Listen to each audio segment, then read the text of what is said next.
This will be the last talk at Sarna.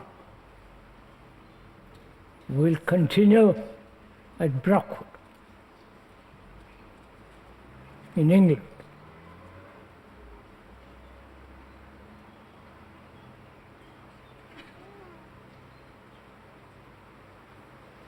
May we continue what we were talking about last time that we met here.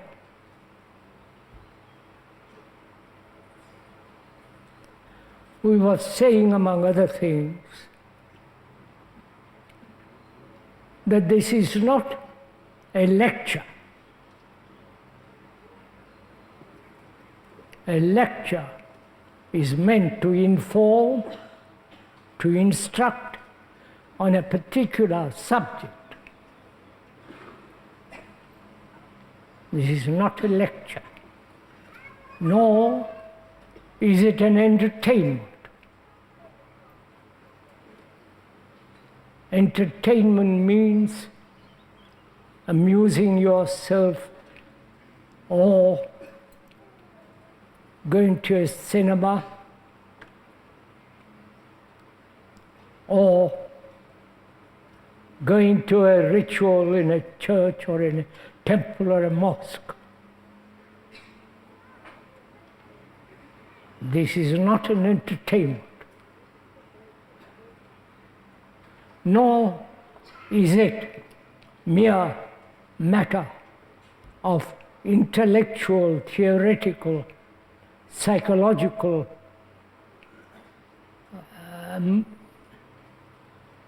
what word shall we use?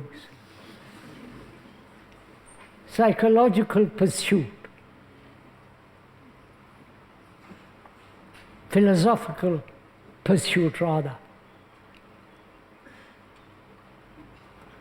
Philosophy means love of truth, not talking about what has already been talked about.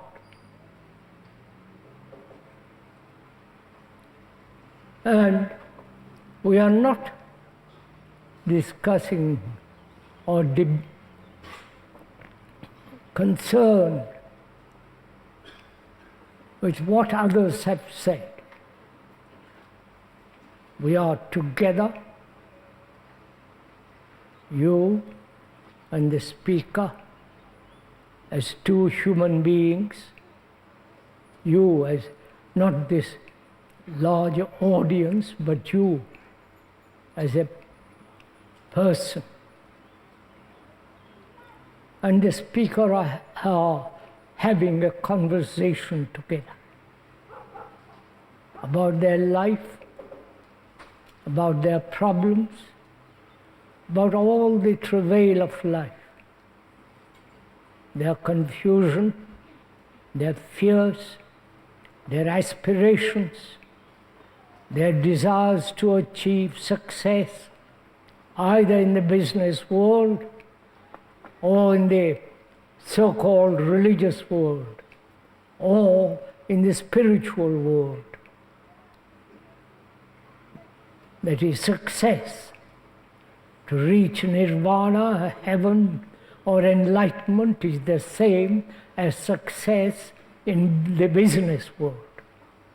I hope we understand each other. There's not much difference between a man who's successful in life, making pots of money, then grows, expands, changes, and continues in the line of success. There is not much difference between that person or the so-called, the man who is seeking truth, achieving something of a success in that direction. Both are seeking success.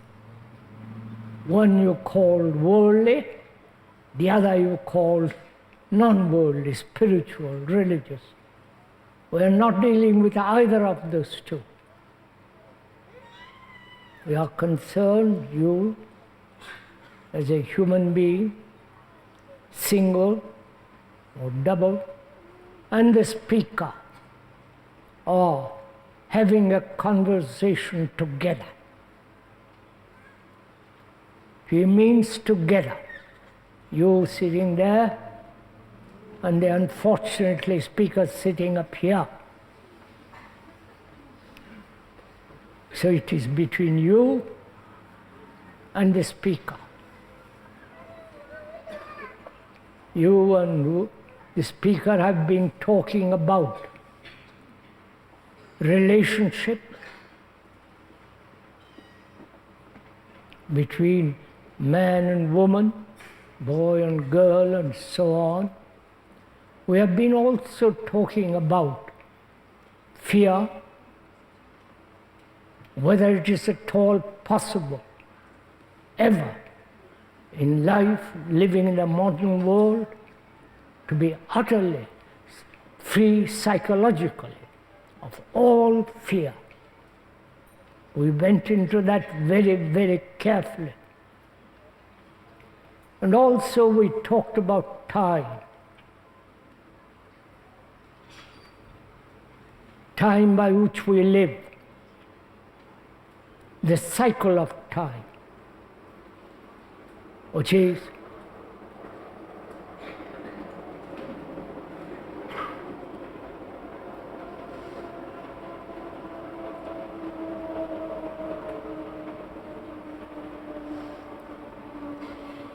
the cycle of time, which is the past being processed in the present and continues in the future. The past being our whole background, racial, communal, religious, experiences, memories, all this, that background of all of us, whether we are born in the distant East or in Europe or in America. That civilization, that culture is the background of all of us. That background goes through mute changes, is processed in the present and continues to the future. Human beings, you and another, is caught in this cycle that has been going on for millions and millions of years. So the past, going through the present, modifying itself, is the future. And that's been our evolution. Though we biologically have changed from million years ago till now, but psychologically, inwardly, subjectively, we are more or less what we were a million years ago. Barbarous, cruel, violent, competitive, self-centered, egocentric. That's a fact. So the future is the present. Right? Is this clear to you and to the speaker? The future, that is the past, modifying itself to the which becomes the future. That future is now, unless there is a fundamental psychological change. Are we together? And that's what we are concerned about. whether it's possible for human beings, you and another, to bring about psychological mutation, psychological total revolution in oneself, knowing if we are hurt now, wounded psychologically as most people are, modifying itself in the present, but goes on in the future. So the future hurt is now. Is that clear? Nous sommes d'accord. Vous et moi. So is it possible for human beings, for you, to completely bring about a mutation? That mutation changes the brain cells themselves. That is, if one has been going north all one's life, some person comes along and says, going north has no importance at all, no value, there is nothing there. Go east or west or south. And because you listen, because you are concerned, because you are deliberate, you go east. That very moment when you turn and go east, there is a mutation in the brain cells altogether, because going north has become the pattern, the mold. And when you go east, you break the pattern. Right? This is as simple as that. But that requires not only listening, not merely to words, not merely with the hearing of the ear, but also listening without any interpretation, without any comparison, listening directly. Then that very listening breaks down that conditioning, not bring up all your traditions, your background, your interpretation, none of that. When like a child listens to a good story, he puts all his naughtiness aside and listens. And also, we talked about seeing very, very clearly what is happening in the present world. Wars in Afghanistan, most appalling things are going on there.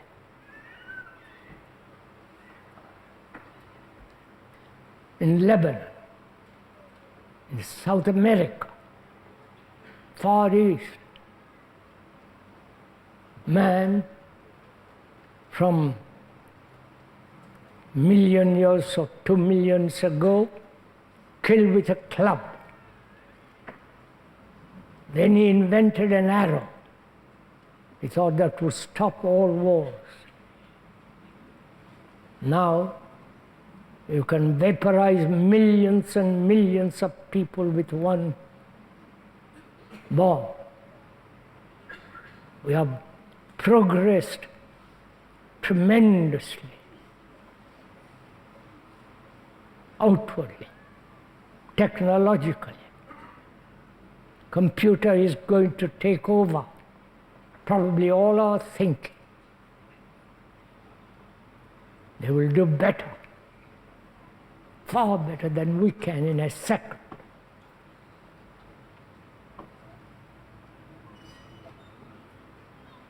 And you do not know if you have gone into this question, but you should.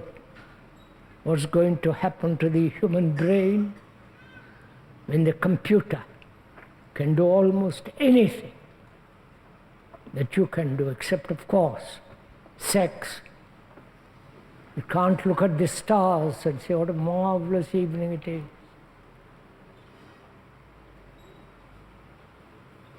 Cannot possibly appreciate what beauty is.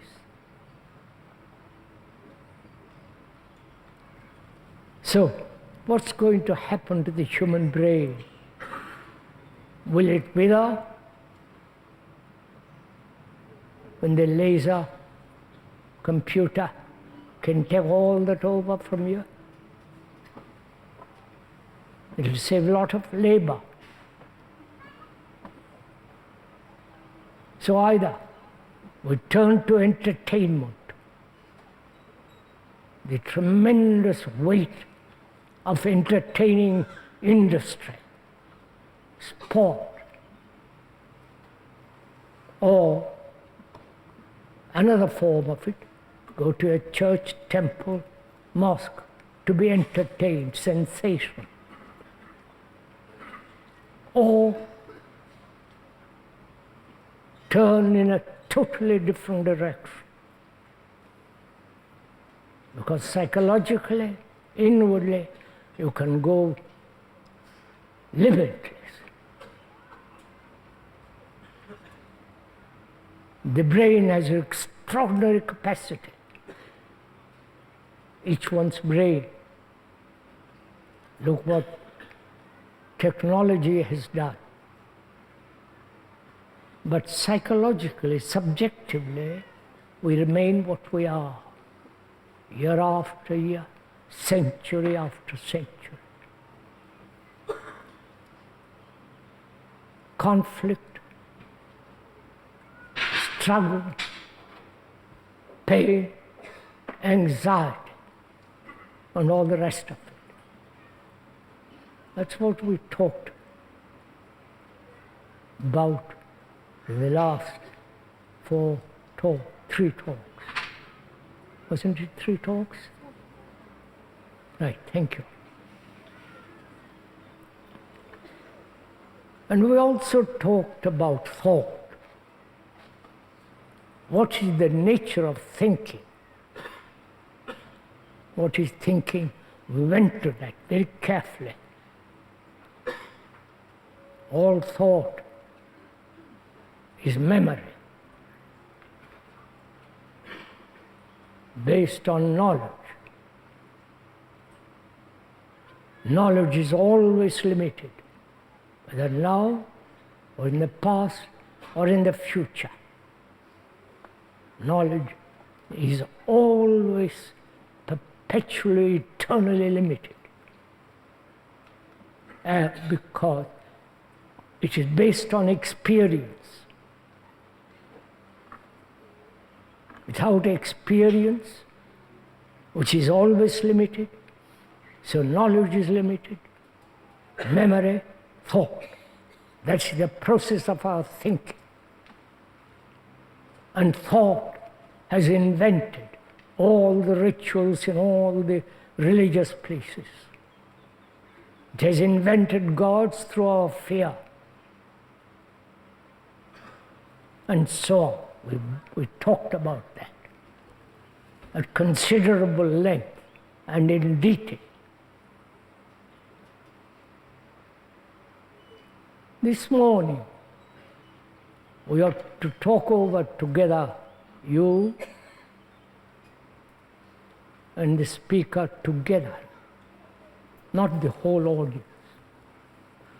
There is no whole audience. There is only you and the speaker. We ought to talk over together, you and the speaker, about love,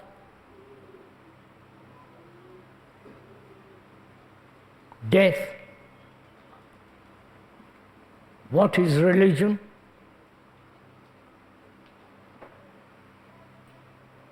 what is meditation,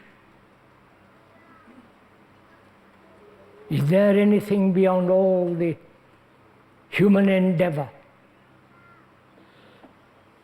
Or is man the only measure?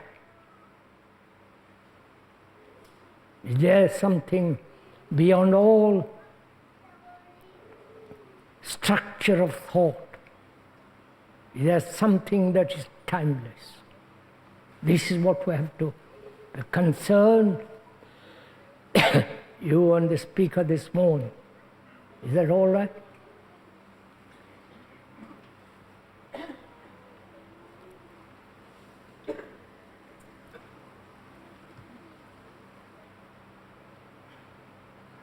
We live by sensation. We talked about that. We want to, our whole structure is based on sensation. Sexual, imaginative, romantic, fanciful, and so on. And also, as we said, self-interest is the greatest corruption.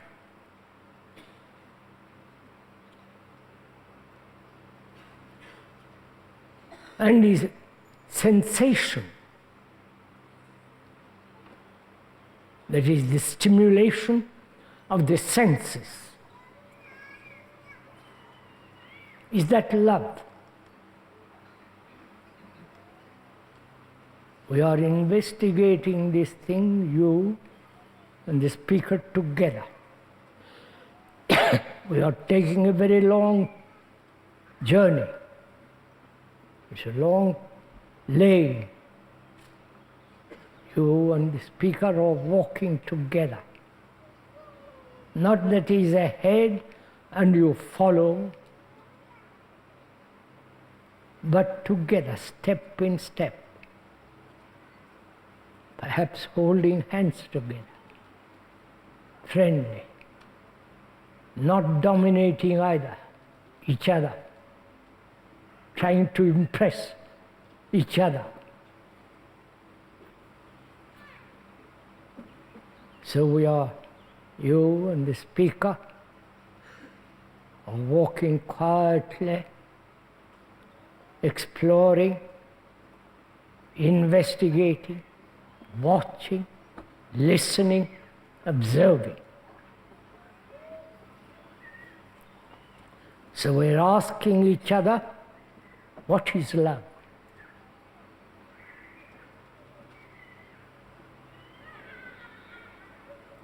That word has been spoiled,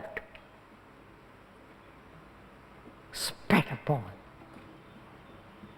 degraded. So we must be very alert to the abuse of that word. So what is love?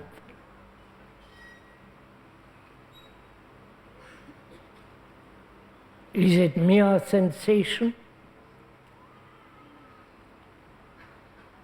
I love you and I depend on you. You depend on me. Perhaps I sell you and you sell me. I use you, you use me. If the speaker says, I love you because you are there and you feed my vanity because you have a very large audience, and I feel happy, pleased, gratified. So is gratification, fulfillment, attachment, is that love? Is love put together by thought? So you and the speaker are investigating together. So don't go to sleep. It's a nice, lovely morning.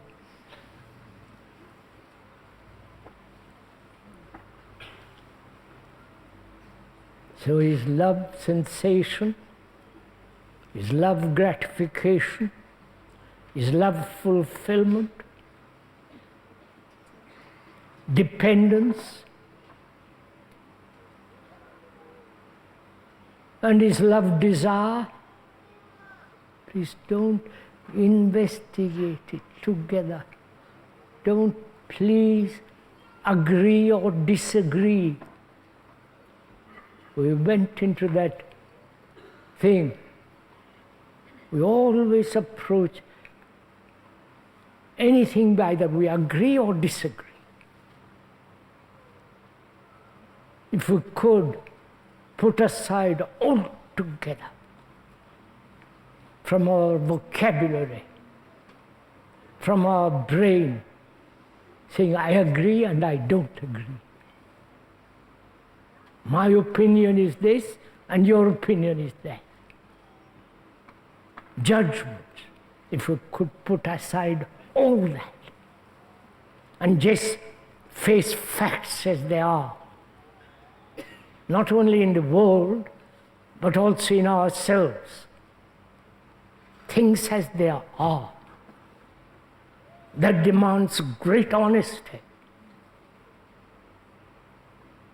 The urgency of honesty. Can we do that this morning?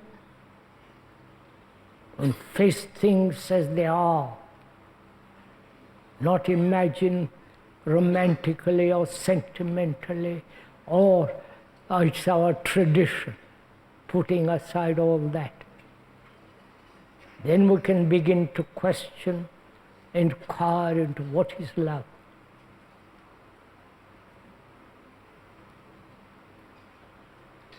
We said, is it sensation, desire? As we said previously in these talks, we went to the question very deeply into the whole structure of desire. We haven't time to go into that all over again. To make it very brief, desire is the result of sensation. And that sensation, thought gives a shape, an image. You understand? That is, sensation, then thought gives an image to that sensation, and at that second when thought molds the sensation, at that second desire is born. We've gone into that. So we're asking, is love desire? Is love thought? Please go into it. It's your life we are concerned, each one of us, our lives, our daily lives, not some spiritual life, not some following some guru with his inanities, putting on special robes and all the rest of it. Whether it's the robes of Middle Ages, that is in the churches, or the robes of recent gurus. So it's very important, this question.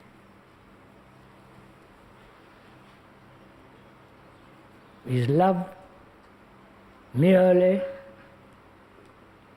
the structure of thought? In our relationship with each other, man, woman, boy and girl, and so on, apart from sexual sensations,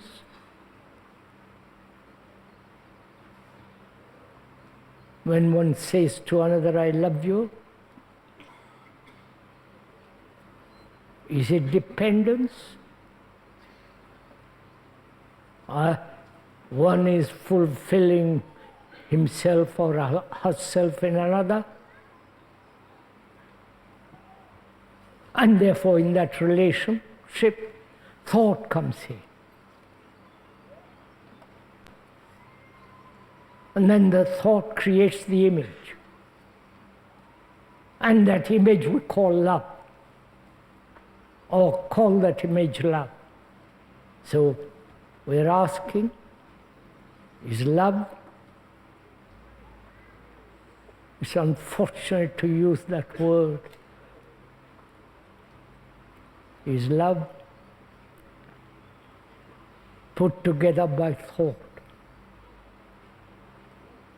Is love antagonism? Can there be love when there is ambition?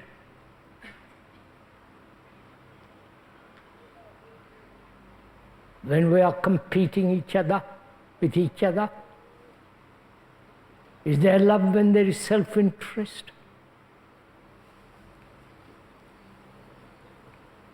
Please don't merely listen to the speaker. Listen to yourself.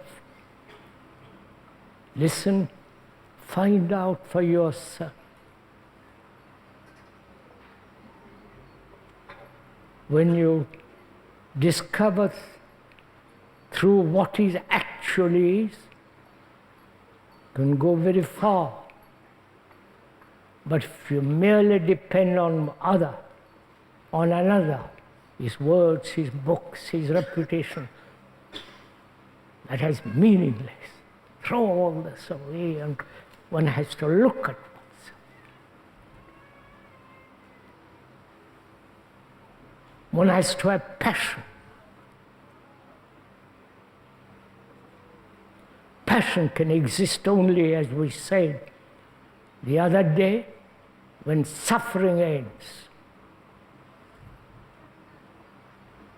Passion without fanaticism.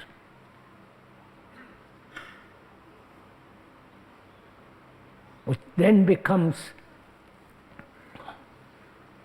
terrorism.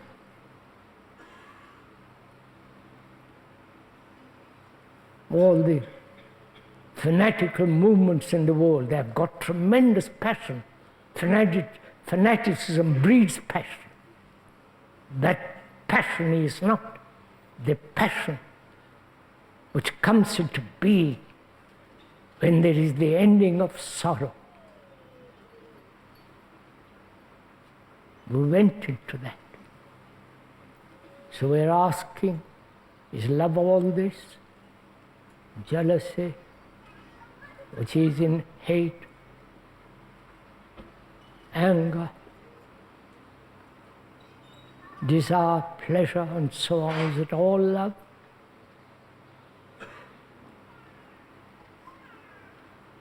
Dare we face all this?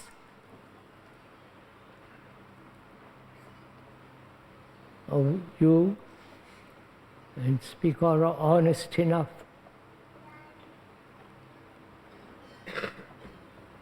to discover for ourselves the perfume of that word.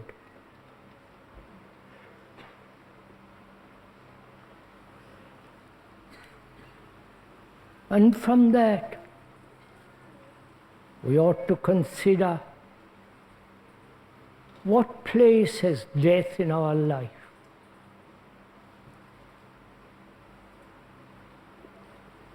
Death, talking about, is not morbid. It's part of our life. It may be from childhood till we actually die. There is always this dreadful fear of dying.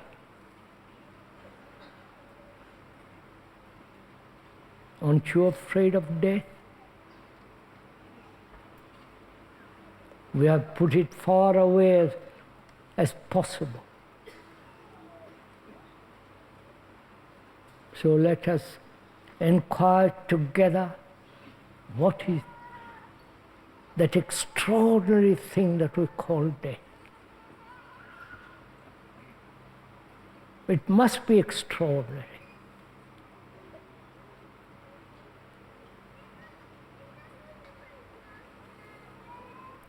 So without any kind of romantic, comforting, believing in reincarnation, life after death, which is an excellent idea,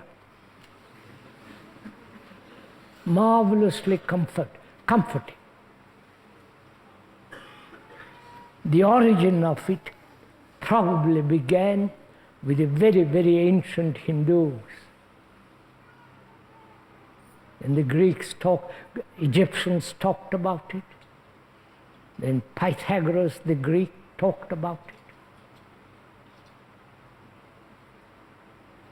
If there is a continuity of each one of us, that is, lived now, the same thing will be better opportunity next life. If one believes in that sincerely, deeply, as millions do, then what you do now matters. Right? What you are now, what your conduct, what your daily life is. Because if there is a continuity, then next life, of course, will have better castle, better refrigerator, better cars, better wife or husband. Those who ardently believe in it, they don't behave properly. They are not concerned about the future any more than you or another. So could we also put that comforting idea aside? Not that one Christian world believes you go straight up to heaven, your soul, or down below.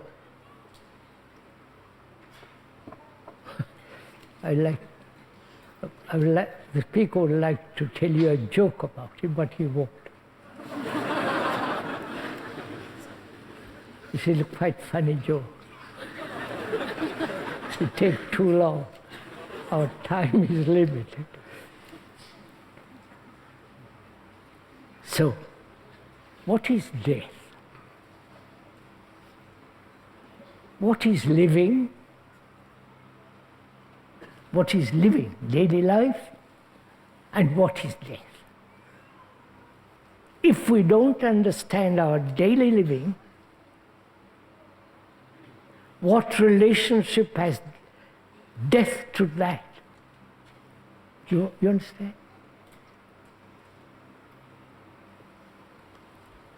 So first, we must inquire what is living. What do we mean by living?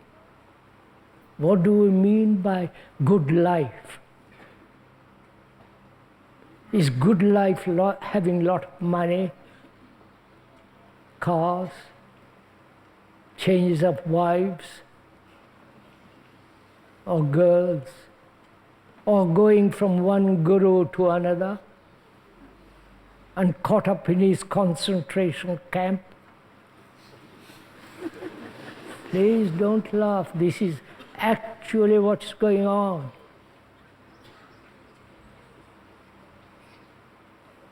Is good life, enjoyment, tremendous pleasure, excitement, a series of sensations,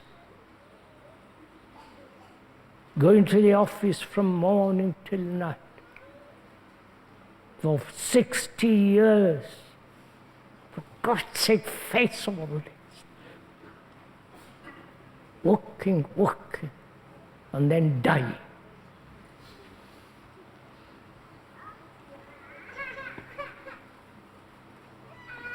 This is what we call living.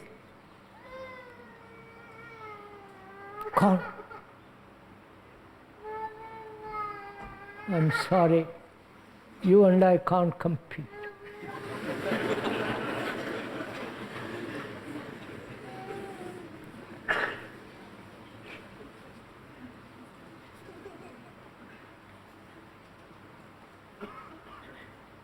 Sorry.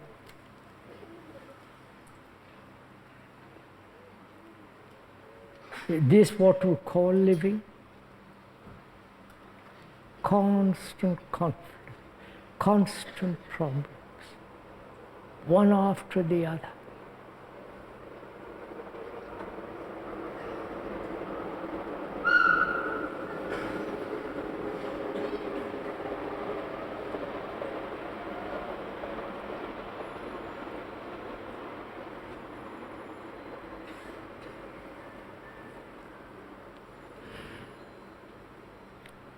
This life to which we cling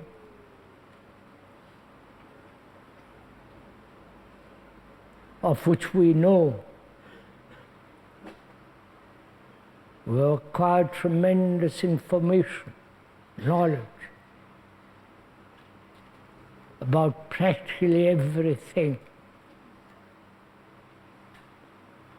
And that knowledge we cling to. That those memories which we have, we are deeply attached. All this is called living. Sorrow, pain, anxiety, uncertainty, and endless sorrow and conflict.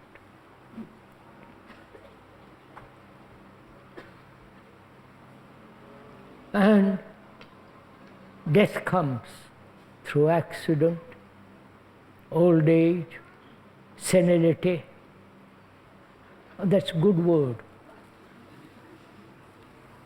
What is senility? Why do you attribute it to old age? Why do you say, oh, he's a senile old man? I may be.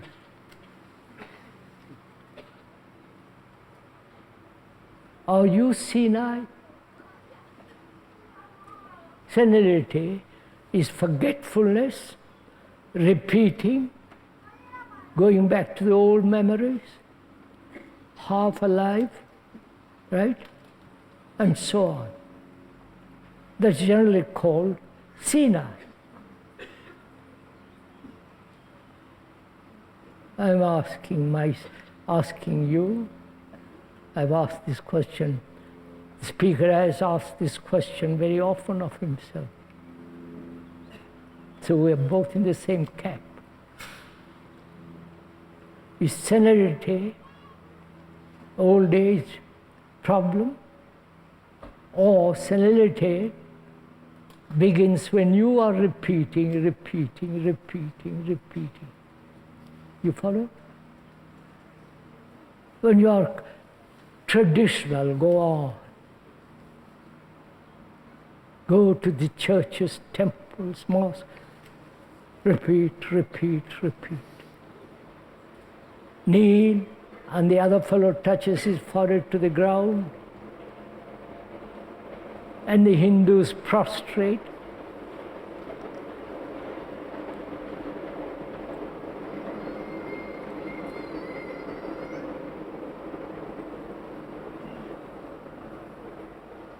So senility can be at any age, right? So ask yourself that question. So death can happen through old age, through an accident, through terrible pain, disease. And when it comes, There is an end to all your continuity, right? To all your memories.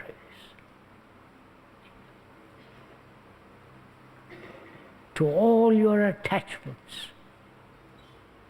To your bank account. To your fame.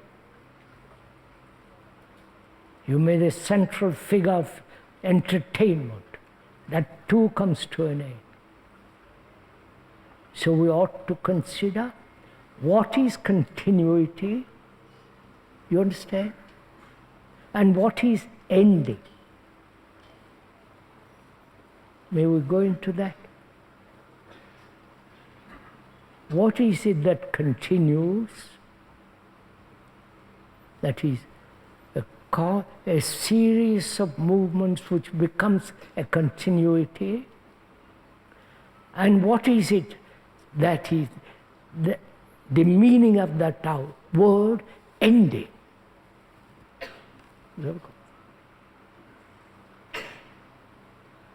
Something that ends. Why are we so frightened of ending something? Whether it be tradition, a habit, a memory, an experience, can all that end? Not calculated ending, an ending which is not effort, determination. I end something to achieve something else. Death, you can't argue with death, right? There's a marvelous story of ancient India. It's too long again. It's really a marvelous story. I don't know if we have time because we have to talk about religion, meditation. There's something beyond all this human endeavor. All right, I'll repeat that story very, very, very briefly. A Brahmana boy, a Brahmana, you understand, a Brahmana of India, ancient India. He's collected a lot of things, cows, all the rest of it. And he decides to give them away one by one. And his son comes to him and says, "Why are you giving this away, all this?" He explains it why. When you collect a lot of things, you must give away. Begin again. You understand the meaning of it? The significance. You collect and then give away everything that you have collected. I'm not asking for this. So the boy keeps on asking that question. And the father gets angry with him and says, "I'll send you to death if you ask me any more questions." And the boy says, "Why are you sending me to death?" So as the Brahmana, when he speaks, says something, he must stick to it. So he sends the boy to death. And the boy arrives at the house of death after talking to all the teachers, philosophers, gurus, and all the rest of it. He arrives at the house of death. I'm making it very, very brief. And there he waits for 3 days. Follow the significance of all this, the subtlety of all this. He waits there for 3 days. Death comes along and apologizes for keeping him waiting. because after all he is a Brahmana. So he apologizes and says, I'll give you anything you want. Riches, women, car, property, anything you want. And the boy says, but you will be at the end of it. You'll always be at the end of everything. And death then talks about various things which the boy can't understand. Right? It's really a marvelous story. So let's come back to realities. Probably you like a lot of stories to be told. I've got quantities, I'm not going to. So, what is death?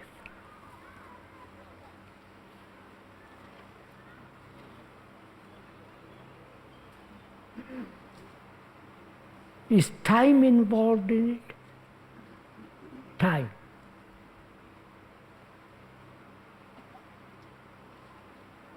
Is time death? I'm asking you, please consider it. Time. Not only by the watch, by the sunset and sunrise, but also psychologically, inwardly.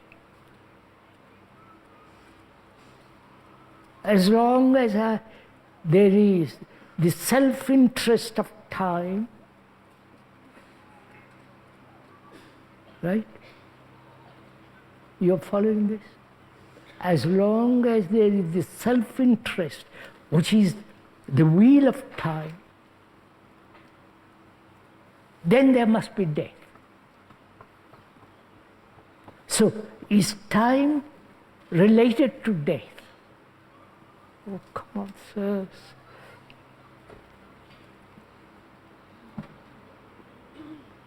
If there is no time, is there death?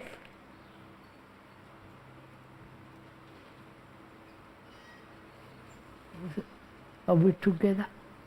Please, this is real meditation, not all the phony stuff.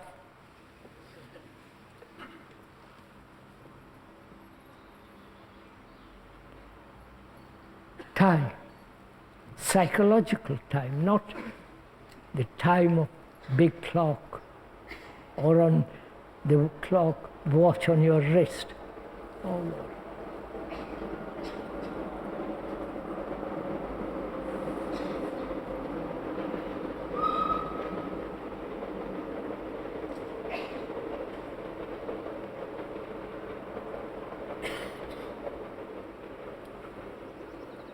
For us, time is very important. Time to succeed, time to grow in that success and bring about change in that success.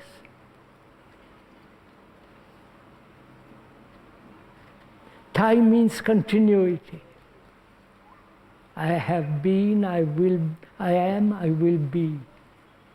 There is this constant continuity in us, which is time, right? If there is no tomorrow, may I enter into all this? This is a dangerous subject. Please pay your attention if you are interested in it. Otherwise, yawn and rest and ease. If there is no tomorrow, would you be afraid of death? If death is now, instant, there is no fear, is there? There is no time. You're capturing what I'm saying?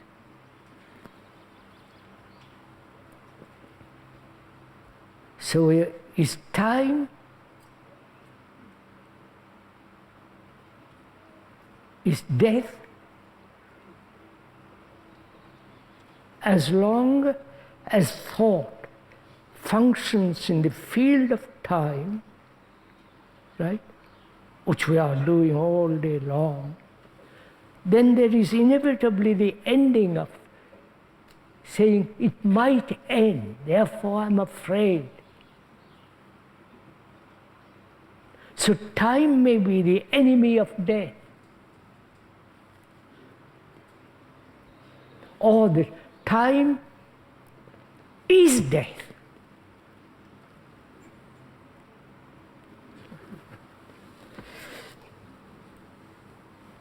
That means if the speaker is attached to his audience, attached to this, because out of that attachment it derives a great deal of excitement, sensation, importance, self-interest, envious of a person with a larger audience. Right? If the speaker is attached, whether to an audience, to a book, to an experience, to a title, to a fame,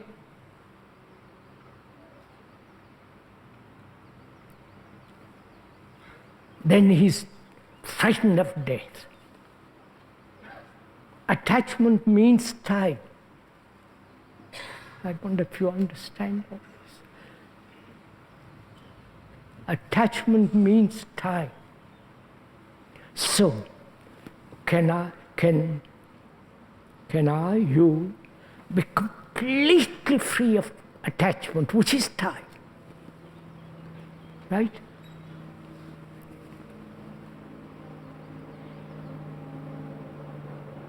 I'm attached to you. I depend on you. I cry for you. And you do exactly the same to me. We are attached to each other. And death comes and ends that.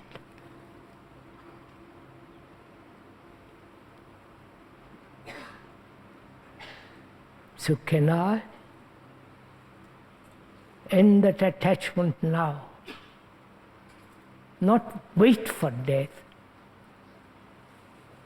but be free of that attachment completely.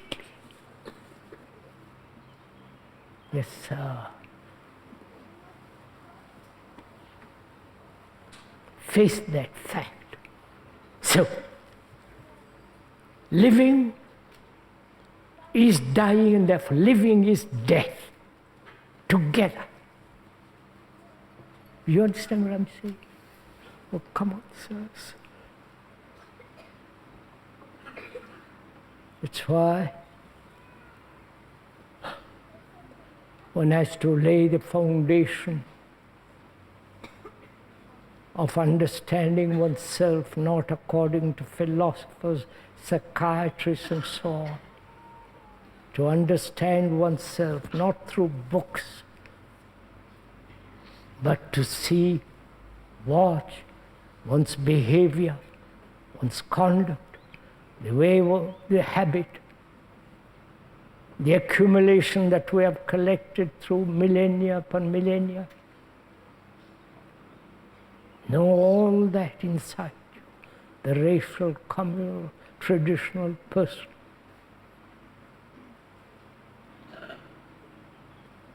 And the knowledge of, the awareness of that is not of time, it can be instant.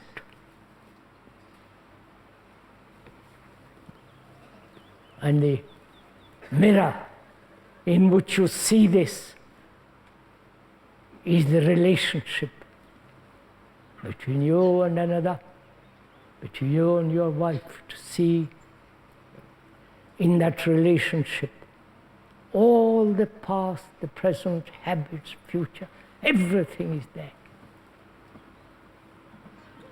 To know how to look, how to observe, how to hear every word, every movement of thought. That requires great attention, watchfulness. So, death is not in the future. Death is now when there is no time. When there is no me becoming something. When there is no self-interest, egotistic activity, which is all the process of time.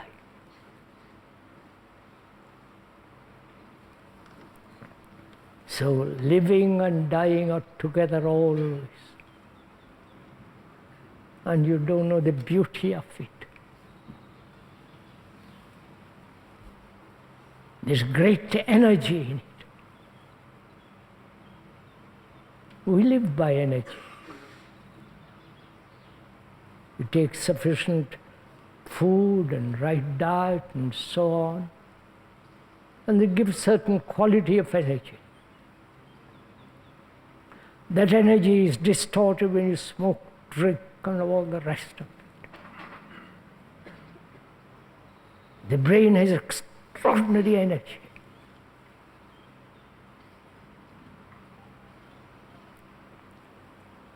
And that extraordinary energy required to find out for oneself, not be directed by another, to discover all for that thing to happen. So we are going to inquire into that.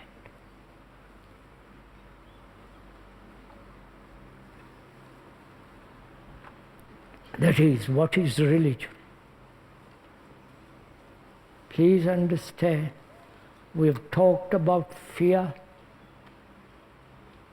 we talked about psychological wounds, not to carry it for the rest of one's life. We talked and gone into it together. What is relationship? The significance of relationship. Nothing can exist on earth without relationship. And that relationship is destroyed when each one of us pursues his own ambition, his own greed, his own fulfillment, and so on. We talked about fear. We went into it together, into the question of thought, time, sorrow and the ending of sorrow. And we've talked this morning also about death. Now we are capable, alive to find out what is religion. Because we have got the energy, you understand?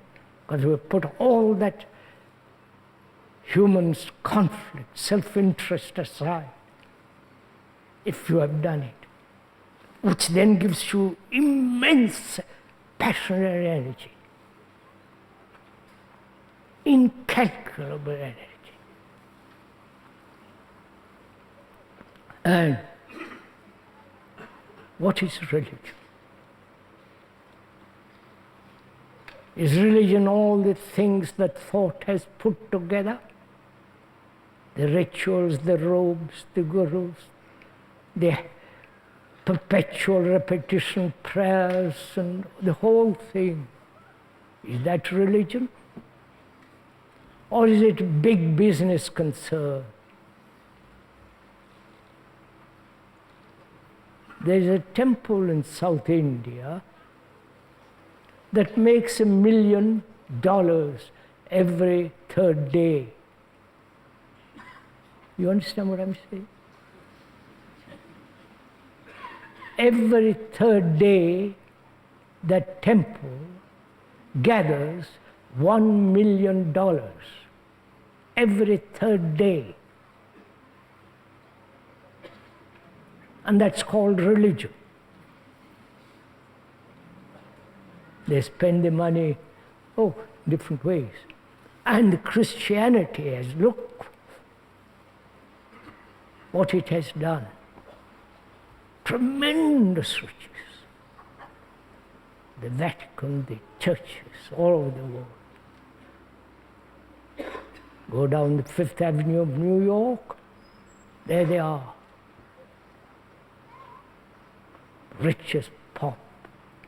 Is that religion? Going every Sunday morning to hear some preacher and repeat the ritual? Is that religion? Or religion has nothing whatever to do with all that business? Because it can only ask this question when it's free from all that. Not caught in the entanglement, in the performance, in the power, position, hierarchy of all that. Then only when asked the question, what is religion? Is God created by thought, by fear? Or is man the image of God? Or God is the image of man? Right? If one can put all that aside to find out that which is not put together by thought, by sensation, by repetition, by ritual, all that is not religion, at least for the speaker. That's all. It has nothing whatever to do with that which is sacred. So, what is then? How is what is truth? Is there such thing as truth? Is there such thing, an absolute, irrevocable truth, not dependent on time, environment, tradition, knowledge, what the Buddha said or what somebody said? The word is not the truth.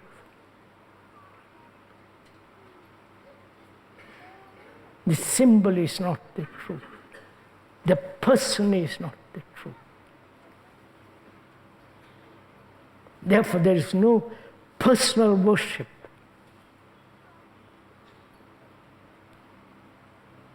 K is not important at all. So we are seeking what is truth, if there is any. And if there is something that's beyond time, the ending of all time. And they have said that meditation is necessary to come upon this, right? To have a quiet mind. We're going to go into that. If you'll allow me, we've got very short time. Sorry, by the clock. What is meditation? The word means ponder over, according to the dictionary, to think over. And also it has a different meaning, which is to measure, both in Sanskrit and Latin so on. Meditate means not only to ponder, to think, but also to be able to measure, right? Which means comparison. Of course, there is no measurement without comparison. So, can the brain be free of measurement.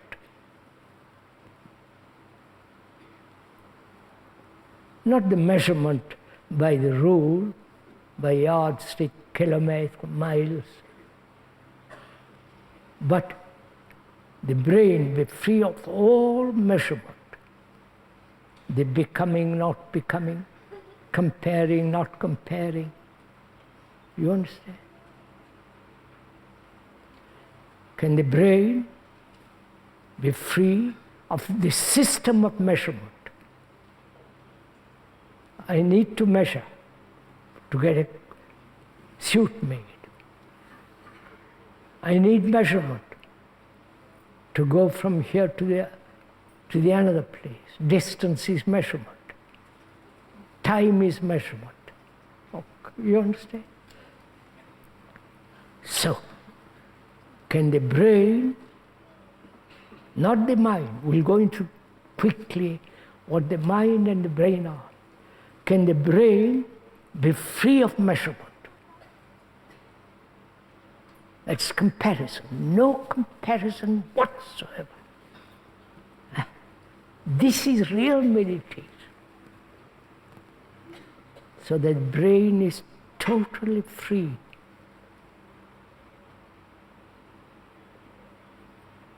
Is that possible?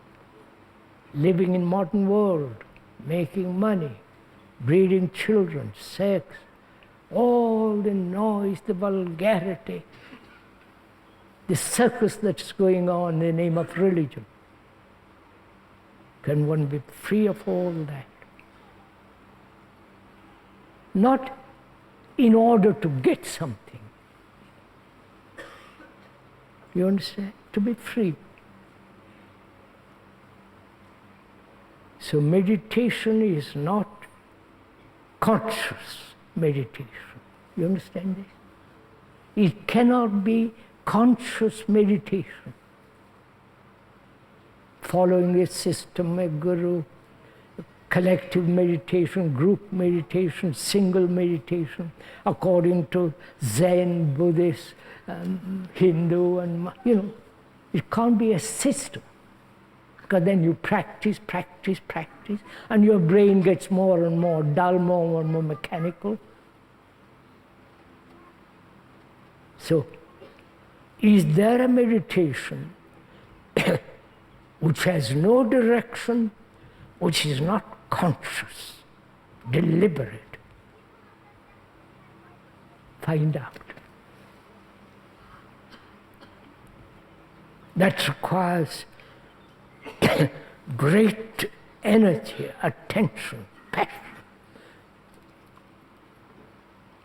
Not lust, that's just.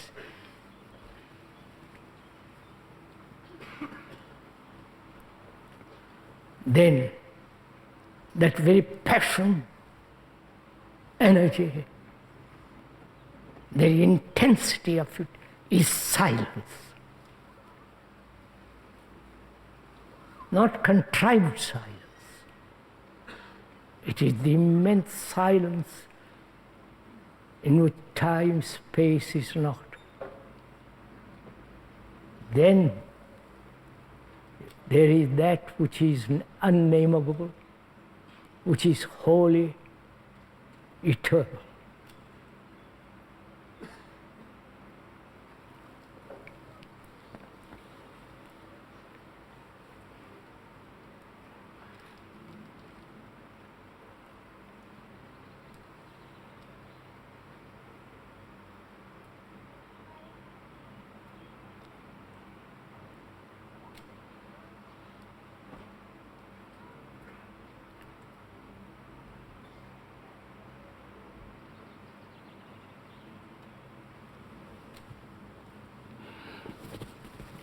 May we get up? Please.